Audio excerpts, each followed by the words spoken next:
কে মদিনাতে যাব আমি, মদিনাতে যাব আমি, আমার মনের বাসনা। নাই বাসনা আছে না, আছে না নাই? আছে। কবি বলছেন মদিনাতে যাব আমি, আমার মনের বাসনা, দেখিব মদিনা শহর চুমিব রোজাখানা। জোরে বলুন সুবহানাল্লাহ। মদিনাতে যাব আমি, মদিনাতে যাব আমি, আমার মনের বাসনা, মদিনাতে যাব আমি, আমার মনের বাসনা, দেখিব মদিনা শহর চুমিব রোজাখানা, দেখিব মদিনা শহর, দেখিব মদিনা শহর চুমিব রোজাখানা। নামাজের শেষে দোয়া করি ও গো রাব্বানা, নামাজের শেষে দোয়া করি ও গো রাব্বানা, সবার মরণ হয় যেন, সবার মরণ, সবার মরণ হয় যেন গিয়ে মাগা মদিনা, সবার মরণ হয় যেন গিয়ে সোনার মদিনা, দেখিব দেখিব দেখিব মদিনা শহর চুমিব রোজাখানা। আয়াতে কারিমা তেলাওয়াত করেছি মুহাম্মাদুর রাসূলুল্লাহ সাল্লাল্লাহু আলাইহি ওয়াসাল্লাম। বিরাদান মিল্লাত ইসলাম, এই আয়াতের ব্যাখ্যায় প্রথমে কি আছে, আরবি থেকে কি আছে? প্রথমে মুহাম্মদ মিম আছে নাই? মিম। আজকে একটু আল্লাহ রাব্বুল আলামিন এবং আমার নবী যে সম্মান করেছেন মহিলা জাতিদেরকে, এদের সম্মান ছিল না। আইয়ামে জাহিলিয়াতের যুগে যদি মেয়ে ভূমিষ্ঠ হতো তো ওই মেয়েকে কি করতেন? আছাড় মেরে অথবা জিন্দা দাফন দিয়ে দিতেন। নবী আসার পর নারীদেরকে আজাদ করে দিলেন। বিরাদান মিল্লাত ইসলাম, বলতেছিলাম প্রথম অক্ষর হলো মিম। এই মিম অক্ষর দিকে জীবন শুরু হয়ে যায় তো সে হলো খুব ভালো জিনিস। কারণ মিম অক্ষরটি এমন এমন সম্মানের জায়গায় আল্লাহ দিয়েছেন যে মিম থেকে অনেক কিছু বলা যায়। মিম থেকে আপনার মদিনা হয়ে থাকে, মিম থেকে মুহাদ্দিস হয়ে থাকে, মিম থেকে মসজিদ হয়ে থাকে, মিম থেকে মুফতি হয়ে থাকে, মিম থেকে মাদ্রাসা হয়ে থাকে, মিম থেকে মুফতি হয়, মিম থেকে মাকতাব হয়, মিম থেকে মাওলানা হয়, মিম থেকে মুফতি হয়, মিম থেকে মিয়া হয়, মিম থেকে মা হয়, মিম থেকে মুহাম্মদ হয়। এবং বিরাদার মিল্লাত ইসলাম, এই মিম থেকে স্বয়ং মদিনা শরীফ হয়। জনগণ সুবহানাল্লাহ। বিরাদার মিল্লাত ইসলাম, তো মিম এ থেকে মিও হয়।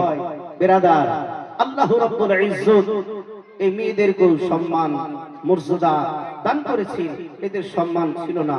যখন আল্লাহর নবী আসলেন, আসার পরে এদেরকে আজাদ করে দিলেন। এরা এখন স্বাধীনতা স্বাধীন করে দিয়েছে। এ বিরাদার মিল্লাত ইসলাম, হযরতে দাহিয়াতুল কালবি, হযরতে দাহিয়াতুল কালবি আমার নবীর একজন সুন্দর সাহাবী। ঈমান আনার পরে, কলমা পড়ার পরে নবীর দরবারে এসে হাজির হলো, হুজুর কলমা পড়েছি, মুসলমান হয়েছি, হতে পারি, কিন্তু আমার যে একটা আমি যে গুনাহ করেছি, মারাত্মক একটা গুনাহ, সে গুনাহ আল্লাহ আমার মাফ করবে। আমার নবীর দরবারে হাজির হয়ে গেলেন দাহিয়াতুল কালবি। হুজুরগণ, আমি এমন একটি গুনাহ করেছি, এমন একটি পাপ কাজ করেছি, যে পাপ কাজ আমার আল্লাহ আমাকে মাফ করবে না। নবী আমার বলে, আমার সাহাবী দাহিয়াতুল কালবি, কি মারাত্মক তুমি পাপ কাজ গুনাহ করেছো। বেরাদার মিল্লাত ইসলাম, দাহিয়াতুল কালবি বলে, হুজুর গো, আইয়ামে জাহিলিয়াতের যুগে এমন একটি আমি গুনাহ করেছি, এমন একটি আমি পাপ কাজ করেছি। বলে, আমার স্ত্রীর গর্ভে যখন সন্তান ছিল, আমি তখন বিদেশের মধ্যে চলে যাই, কিন্তু যাওয়ার আগে আমার স্ত্রীকে আমি বলেছিলাম, তোমার গর্ভে যে সন্তান আছে, যদি আপনার ছেলে হয়ে থাকে তাকে তুমি লালন পালন করবে, আর যদি মেয়ে হয়ে থাকে তাহলে তুমি তাকে হত্যা করে দেবে, তাকে তুমি জিন্দা দাফন করে দেবে।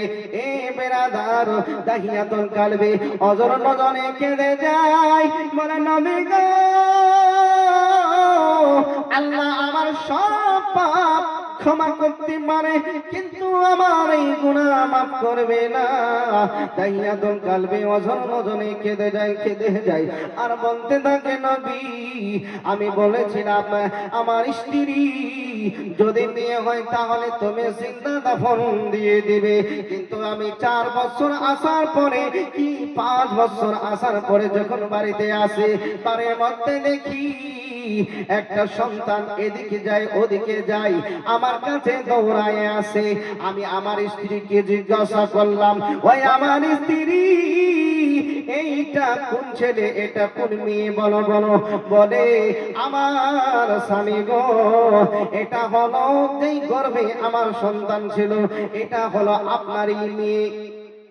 স্বামী বলে, স্ত্রী বলেছিলাম তাকে তুমি জিন্দা দাফন করে দেবে। স্ত্রী বলে, স্বামী গো, যেমন তোমাকে সৃষ্টিকর্তা সুন্দর করে সৃষ্টি করেছে, তোমার চাইতেও বেশি তোমার মেয়েকে সুন্দর করে সৃষ্টি করেছে। যার চেহারা দেখলে বড় মায়া লাগে, যার চেহারা দেখলে বড় মন সান্ত্বনা হয়ে যায়, যার নাম রেখেছি আমি জামিলা সুন্দরী। এই বেরাদার নে মিল্লাত ইসলাম, এইবারে বেরাদার রাত্রে বেলায় যখন ঘুমিয়ে গেলেন না, বিছানায় যখন শুয়ে যায়, নবী গো, নবী, আমার মেয়েটা মাঝখানে, একদিকে আমি আর আমার একদিকে আমার স্ত্রী, আমার মেয়েটা জামিলা একদিকে আব্বু আব্বু বলে আমার দিকে হয়, আর একবার আম্মু আম্মু বলে তার মায়ের দিকে হয়। আমি মনে মনে আমার ভিতরে ঘৃণা চলে আসে যায়, ছি ছি ছি, এমন একজন আমি মেয়ের বাপ হয়েছে। এই বলে আমি মনের ভিতরে সিদ্ধান্ত নিয়ে নিলাম, আমার মেয়েটাকে জামিলাটাকে কালকে আমি ওই পাহাড়ের দিকে নিয়ে যাব আর জিন্দা দাফন দিয়া দেব। সকাল হয়ে গেল, আমার স্ত্রীকে আমি বললাম, স্ত্রী রে, আমার মেয়ে জামিলাকে তুমি গোসল করাইয়ে দাও। গোসল করাইয়ে দিলেন, খানা খাওয়াইয়ে দিলেন, প্রেমের পরশে নয় মা খেলিয়ে দিলেন। এইবার জামিলার বাপ জামিলাকে নিয়ে দাহিয়াতুল কালবি জামিলাকে নিয়ে রওনা করে দিয়েছেন। অনেকক্ষণ যাওয়ার পরে নিরিবিলি এলাকায়, পাহাড়ি এলাকায়, ওইখানে গিয়ে দাহিয়াতুল কালবি আপনার একটা গাড্ডা খনন করতেছেন। জামিলা বারবার জিজ্ঞাসা করে, আব্বা গো, এই গর্তটা কার জন্য তুমি করতেছো? এত গভীর করে কার জন্য তুমি খনন করতেছো? দাহিয়াতুল কালবি অজর নয়নে কাঁদে যাই, নবীর দরবারে অঝরে নয়নে কেঁদে যাই, ও নবী গো, আমার মেয়েটাকে বললাম, ওরে জামিলা, যা যা, তুমি একটু দূরে গিয়ে খেলো, আর একটু পরে তুমি বুঝতে পারবে কিসের জন্য করা হয়েছে।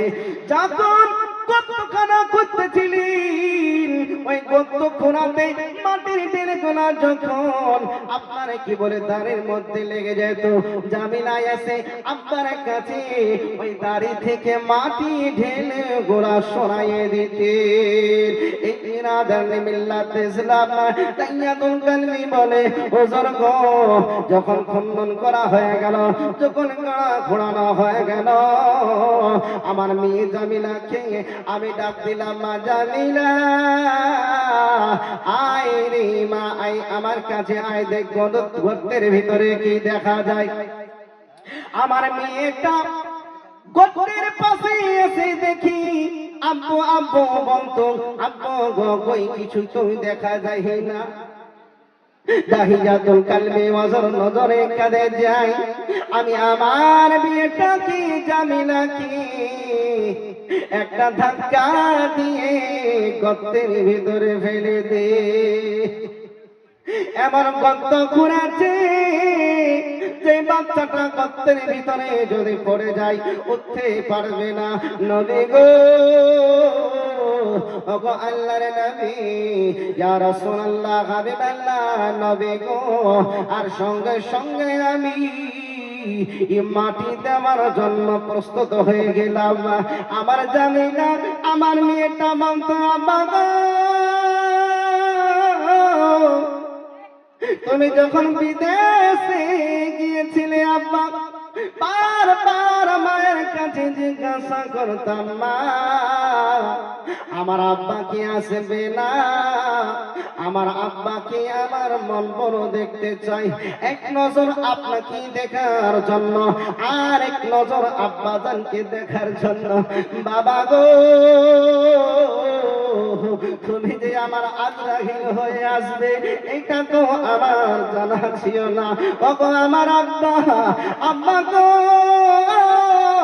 আমার জানে মাইরো না, মাইরো না, প্রাণ ভিক্ষা চাই, প্রাণ ভিক্ষা চাই। এইবার দাহিয়াতুল কালবি বলে, হুজুর গো, আমার মেয়েটা আমার কাছে ভিক্ষা চেয়েছিল, বলেছিল আমি দেশে দেশে ভিক্ষা করে খাবো, আমি যে আপনার মেয়ে পরিচয় দেব না, আমি অন্য দেশের মধ্যে যায়া ভিক্ষা করে খাবো, কিন্তু আম্মা আমারে জানখানা বক্সে দিন, আমারে প্রাণে মাইরেন না। এই গাদর কালবি ওজর নজরে কাঁদে যায়, আমি এত নিষ্ঠুর পিতা ছিলাম, এত আমি নির্দয়া ছিলাম, আমার জামিলার কথায় আমি শুনি নাই। আমার জামিলা কি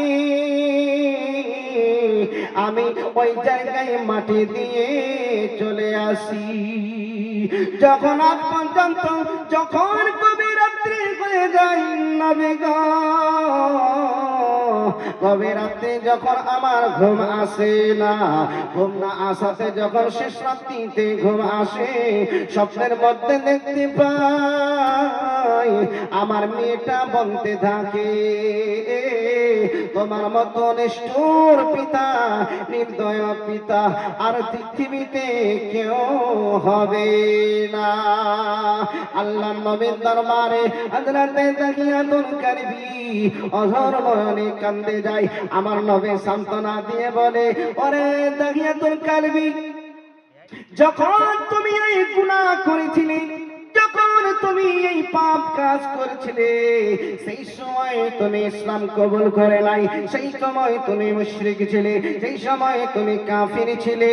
আজ যখন কলমা পড়ে নিয়েছো, আমার সাহাবী হয়েছো, ইসলামে দাখিল হয়ে গিয়েছো, আল্লাহ রাব্বুল আলামিন তোমার সমস্ত গুনাহ খাতাকে মাফ করে দিয়েছেন। আল্লাহুম্মা সাল্লি আলা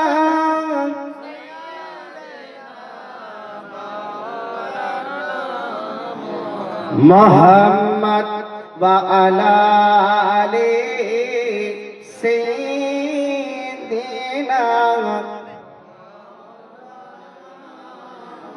মুহাম্মদ হাবিবানা শফিয়ানা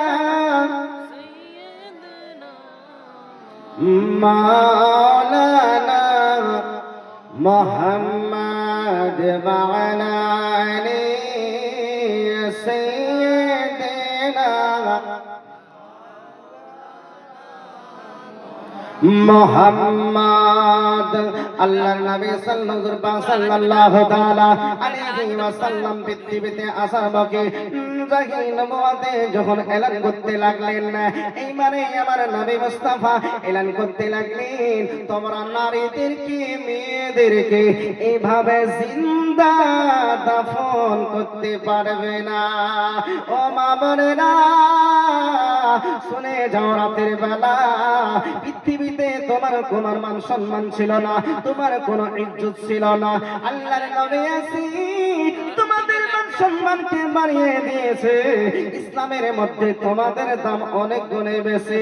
এই মিলাদুল মিল্লাত ইসলাম আল্লাহর নবী হুজুর পাক সাল্লাল্লাহু আলাইহি ওয়াসাল্লাম বলেন, যখন আমার উম্মতের বাড়িতে কোন মেয়ে সন্তান জন্মগ্রহণ করে, ওই বাড়িতে একজন আল্লাহর রহমতের ফেরেশতা প্রবেশ করে, আর রহমতের ফেরেশতা প্রবেশ করে জানিয়ে দেয়, আসসালামু আলাইকুম ইয়া আহলাল বাইত। ওরে ঘরের মালিকেরা, তোমাদের উপরে আল্লাহর রহমত বর্ষিত হোক।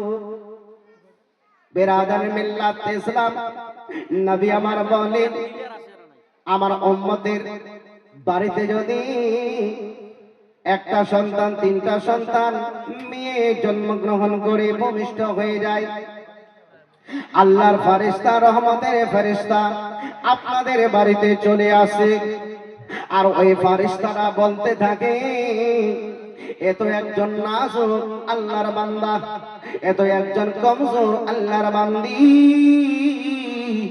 একে যে স্নেহ দেবে, ভালোবাসা দেবে, একে যে আদর করবে, ইসলামের তর তরিকা শিক্ষা দিবে, অর্জন করাবে, আল্লাহ রাব্বুল আলামিনের সাহায্য তার জন্য কিয়ামত পর্যন্ত থাকবে।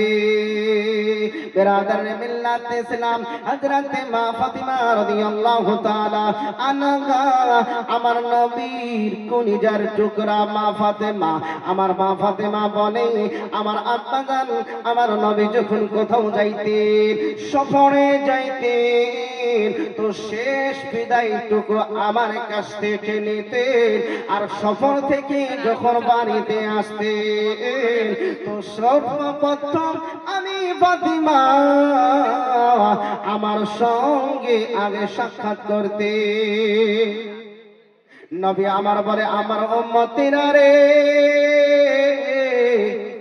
তোমরা যখন বিদেশ থেকে বাড়িতে আসবে, বিদেশ থেকে যদি কোনো জিনিস তোহফা স্বরূপ নিয়ে আসো, কোনো জিনিস যদি তোমরা ক্রয় করে নিয়ে আসো, সর্বপ্রথম ছেলেকে না দিয়ে তোমার মেয়ে যদি বাড়িতে থাকে, তোমার মেয়ের হাতে দেবে, এতে আল্লাহ রাব্বুল আলামিন তোমার বাড়িতে বরকত নাযিল করবে। রহমাতাল লিল আলামিন নবী কোরআনে প্রমাণ, উম্মত বিনে কে বুঝিবি আমার দয়ার নবীর শান, উম্মত বিনে কে বুঝিবি আমার দয়ার নবীর শান। নবী আমার মদিনার বলবো, আল্লাহ জানে আদর করে, নাম দিলেন মুহাম্মদ রাসূল। সেই নবীকে না মানিলে, সেই নবীকে না মানিলে ঈমান থাকে না। উম্মত বিনে কে বুঝিবি আমার দয়ার নবীর শান, উম্মত বিনে কে বুঝিবি আমার দয়ার নবীর শান। ও বিরাদান মিল্লাত ইসলাম, মা ফাতিমা রাদিয়াল্লাহু তাআলা রাদিয়াল্লাহু তাআলা আনহা একদিন নয়, 2 দিন নয়, 3 দিন নয়, 4 দিন মতান্তরে ভোগ বিলাসে বাড়িতে অসুস্থ হয়ে কমজোর হয়ে পড়ে রয়েছেন। ও মা বোনেরা গো, আল্লাহর নবী খবর পেয়ে গেলেন। খবর পেয়ে যাওয়ার পরে মা ফাতেমার বাড়িতে চলে গেলেন। দরজার মধ্যে গিয়ে টক টক করে আওয়াজ দেয়, বলে মা ফাতেমা রে, ও মা ফাতেমা, দরজা খোলো মা, দরজা খোলো, দরজা খোলো।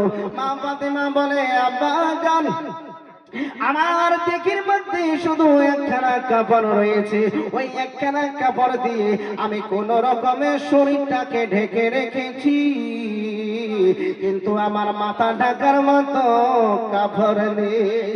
নবী মুস্তাফা আমার এই কথা শুনে মাথার পাগড়িখানা তুলে ছুঁড়ে ফেলে দিলেন না। মা ফাতেমা ওই পাগড়িখানা নিয়ে নিজের মাথাতে আপনার ঢাকনে দিলেন, পর্দা করলেন। এইবারে দরজা খুলে দেওয়া হলো। দরজা খুলে দেওয়ার পরে মা বা আর বেটিতে সালাম কালাম হলো। সালাম কালাম হয়ে যাবার পরে বেরাদারে মিল্লাত ইসলাম নবী আমার জিজ্ঞাসা করতেছেন, ও বেটি ফাতেমা, তুমি এত কমজোর হয়েছো কেন, এত দুর্বল হয়ে গিয়েছো কেন? নবী আমার বলেন, মা ফাতেমা বলো, বলো, সত্যি করে বলো, তোমার এইরকম হবার কারণ কি? মা ফাতেমা বলে, আব্বা জান, একদিন নয়, 2 দিন নয়, 3 দিন ধরে, 4 দিন ধরে উপবাস থাকার কারণে, বাড়িতে না খাবার কারণে, বাড়িতে রিজিক নাই, অনাহারে থেকে শরীরটা আমার কমজোর হয়ে গেছে, কমজোর হয়ে গেছে, উঠতে পারি না, চলতে পারি না, ফিরতে পারি না। নবী আমার বলে, ফাতেমা, তোমার চাইতে তো আমি আল্লাহর কাছে অধিক প্রিয়। ও বেটি মা ফাতেমা, আজ থেকে 1 দিন, 3 দিন, 4 দিন নয়, তোমার আব্বা আজ থেকে 5 দিন পর্যন্ত অনাহারে আছে। বেরাদার, হাতের সময় পৌঁছে গেছি। যাই হোক, যতটুকু সময় আমি বক্তব্য রাখলাম, বলার মাধ্যমে হয় ত্রুটি, আল্লাহর ওয়াস্তে ক্ষমা প্রার্থী। সকলে পড়ে আস্তাগফিরুল্লাহ রাব্বি মিন কুল্লি যামবি ওয়া আতুবু ইলাই ওয়া আখিরু দাওয়ানা আনিল হামদুলিল্লাহি রাব্বিল আলামিন। আসসালামু আলাইকুম ওয়া রাহমাতুল্লাহি ওয়া বারাকাতুহু।